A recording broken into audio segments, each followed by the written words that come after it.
High, আমি তোমাদের রিক্তা আর আমার নতুন একটা শর্টসে তোমাদের সবাইকে স্বাগতম। আজকে আমাদের ৭ নাম্বার দিন। সো আমি আমার প্রমিস রাখতে চলেছি। আজকে সকালবেলা কলেজ যাওয়ার আগে ওই ভীষণ ব্যস্ততা ছিল, তো আমি ড্রেস পরে ইভেন পুজো করছিলাম। তারপরে একটু সবেদা খাচ্ছিলাম, যেটা বাবা এনেছিল, আর আমি খুব ভালোবাসি সবেদা খেতে। ছিল বাড়িতে একটা সবেদা গাছ পুঁতবো, বাট আমার বাড়িতে গাছ পোতার মতো জায়গা নেই, টব ছাড়া। আর সবেদা গাছ টবে খুব একটা ভালো হয় না। মিষ্টি। I love it. কলেজ থেকে বাড়ি যাচ্ছি, বাড়ি না সরি ট্রেন ধরবো। দেখো আমার পিছনে কে, অ্যাকচুয়ালি দেখো তোমাদেরকেও আমার দেখাতে ইচ্ছে করে একটু, তাই ভিডিওটা করা, আদারওয়াইজ কী বা দরকার আমার। আর এদিকে আমার বাড়িতে তো পিঠের বন্যা চলছে, তো চলছেই।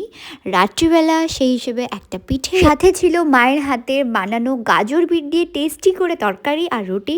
চলো আজ তাহলে এখানে এন্ড করছি, আর এরকম বোরিং ব্লগস আরও দেখার জন্য প্লিজ সাবস্ক্রাইব মি।